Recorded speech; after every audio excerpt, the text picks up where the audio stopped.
En esta imagen vemos la típica representación de Jesucristo que se viene haciendo desde el siglo IV, siguiendo un modelo que apenas ha sido alterado en su composición y en sus elementos formales.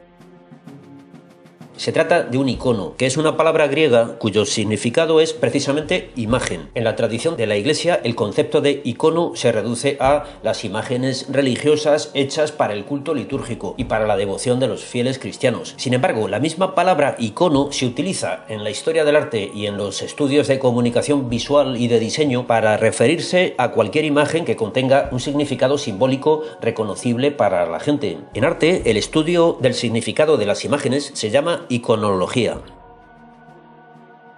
Las obras de arte de todos los tiempos están llenas de símbolos. Las imágenes simbólicas revelan tanto como ocultan. El que conoce las claves y los códigos utilizados por el artista puede interpretar las formas que se muestran a la vista correctamente y leer su significado. En cambio, para todos los que desconocen esas claves interpretativas, el contenido y el mensaje de la obra quedarán ocultos bajo el velo del misterio. Mirando no verán y escuchando no entenderán. La revelación de lo que permanecía en secreto no se produce de modo evidente para todo el mundo. Se requiere el esfuerzo de acercarse y pensar. Para ver hay que mirar, para oír hay que escuchar, para entender hay que reflexionar. Todo el mundo al ver esta imagen sabe que se trata de una representación de Jesucristo. Aparece de medio cuerpo, con el rostro mirando de frente. En la mano izquierda sostiene un libro y con la mano derecha está bendiciendo. Su cabeza está rodeada por una aureola circular y además aparecen unas letras alrededor. Sobre la túnica roja lleva un manto azul. La túnica lleva una franja dorada en el costado derecho. Todos los detalles de esta imagen están pensados no solo para que al verlo reconozcamos al personaje representado, sino también para que conozcamos quién es Jesucristo según la fe de la Iglesia. Vamos a analizar todos estos elementos para averiguar su sentido. Arriba, a la izquierda, está escrito su nombre, Jesús, y a la derecha aparece la palabra Cristo. Jesús era un nombre habitual entre los judíos, significa Salvador. Cristo es una palabra griega que significa ungido, es decir, el que ha sido elegido por Dios, el que ha sido enviado a los hombres de parte de Dios. La palabra Cristo, en griego, traduce la palabra Mesías que utilizaban los judíos en su idioma hebreo. Así, si juntamos las dos palabras, tenemos que Jesucristo significa el enviado por Dios para salvarnos, el que trae la salvación al mundo. En el Antiguo Testamento eran ungidos, es decir, marcados con aceite en la cabeza y en las manos, los reyes, los sacerdotes y los profetas. Se entendía así que todos ellos eran enviados por Dios a su pueblo para gobernarlo, santificarle y enseñarle. Todos ellos eran figura del Mesías que habría de venir a salvar al mundo, según la promesa hecha por Dios a su pueblo. La Iglesia enseña en este icono que Jesucristo es el Mesías. Jesucristo es representado como profeta, porque enseña la palabra de Dios que está contenida en los Evangelios. Como sacerdote, porque ofrece los sacramentos con los que recibimos la gracia de Dios, el perdón de nuestros pecados y la bendición de Dios. Y también como rey o emperador del universo, porque Él es quien establece las normas morales que deben guardarse en la sociedad sobre el bien y el mal. Dice lo que está prohibido y lo que es obligatorio. Pone las leyes que deben regir en el corazón del hombre. La ley de la caridad y del amor a Dios y al prójimo. Esa franja dorada en la túnica era el distintivo que los legisladores llevaban en el mundo bizantino. La aureola sobre la cabeza en los iconos indica la santidad del personaje retratado. Los apóstoles y los santos aparecen siempre con esa corona de luz que significa la unión del hombre con la divinidad. Pero en el caso de Jesucristo, esa aureola es especial, contiene una cruz insertada en la circunferencia y aparecen tres letras griegas, Omicron, Omega y Ni, o sea, el participio de presente del verbo ser junto al artículo definido masculino singular. La traducción de estas letras sería algo así como el que es, o mejor, yo soy. Esta expresión puede resultar extraña, pero en realidad es la traducción al griego del nombre de Dios en hebreo, Yahvé. Este nombre aparece en la Biblia cuando se relata el pasaje de la zarza en llamas, en el que Dios se aparece a Moisés para enviarle a liberar a su pueblo de la esclavitud en Egipto. Cuando Moisés pide a Dios que le diga cuál es su nombre, Dios le responde de un modo enigmático. Le dice algo así como, yo soy el que soy. Ese sería el significado del nombre de Yahvé. Lo que nos dice esta imagen es que Jesucristo es Dios. Es el verbo de Dios encarnado. Jesucristo es la imagen perfecta de Dios porque es Dios hecho hombre. Naturalmente, desde los primeros tiempos de la predicación de los apóstoles, todos los que escuchaban esta enseñanza de la Iglesia preguntaban, ¿pero entonces Jesucristo era un hombre o es Dios? Ante esta pregunta inevitable, la respuesta de la Iglesia siempre fue las dos cosas. Jesucristo es hombre y Dios a la vez. Jesucristo es perfecto hombre y perfecto Dios al mismo tiempo. Es hombre verdadero sin dejar de ser Dios, y es verdadero Dios sin dejar de ser hombre. Los teólogos cristianos llaman a esto el misterio de la encarnación, por el cual Dios se hace hombre sin dejar de ser Dios. Para explicar esto, la Iglesia enseña que Jesucristo tiene dos naturalezas: naturaleza humana, con un cuerpo y un alma por ser hombre, y naturaleza divina por ser Dios. Pero entonces, para los cristianos, ¿en Jesucristo hay dos personas juntas?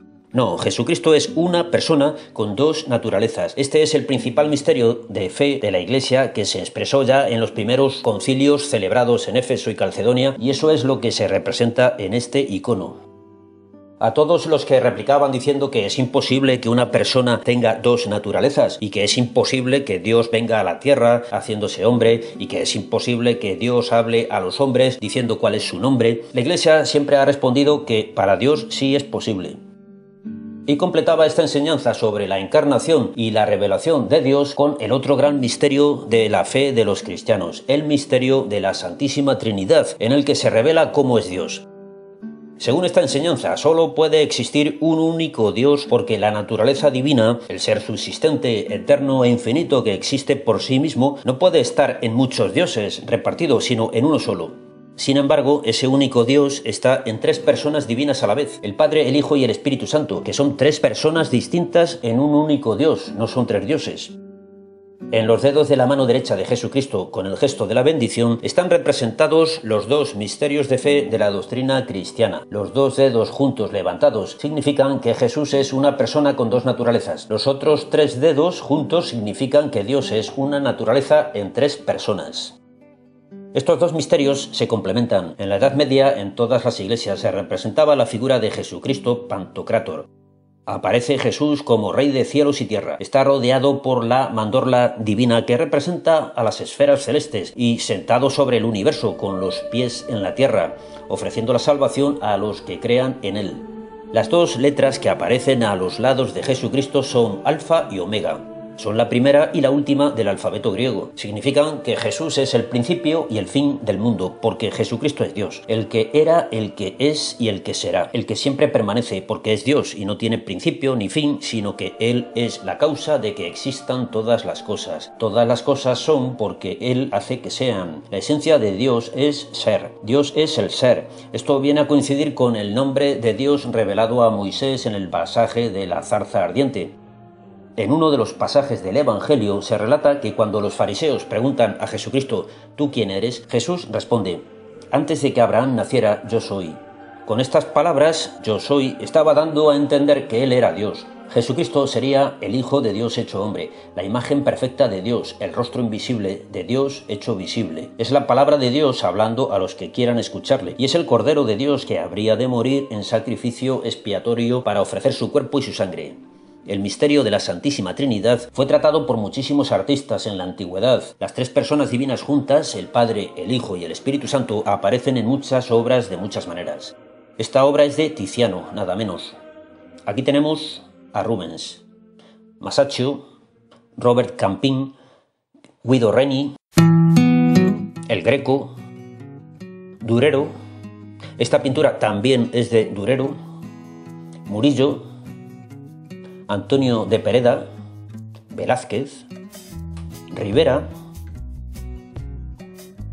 Rublev, Hendrik van Balen, Pietro Novelli, y bueno, podríamos seguir diciendo nombres y nombres. Valdría la pena detenernos quizás a analizar la representación que hizo el mismísimo Rafael de la Santísima Trinidad en las estancias de los Palacios Vaticanos por encargo del Papa Julio II. Es esta que tienes aquí.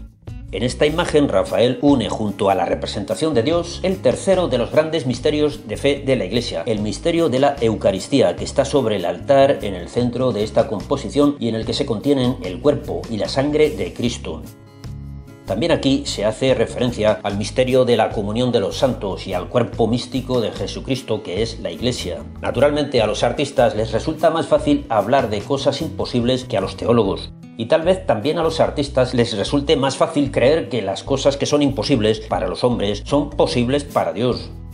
Los filósofos y los teólogos utilizan palabras, los artistas utilizan imágenes, pero también es verdad que los artistas a veces utilizan palabras y los filósofos a veces recurren a las imágenes para explicar los conceptos que quieren explicar y no encuentran palabras.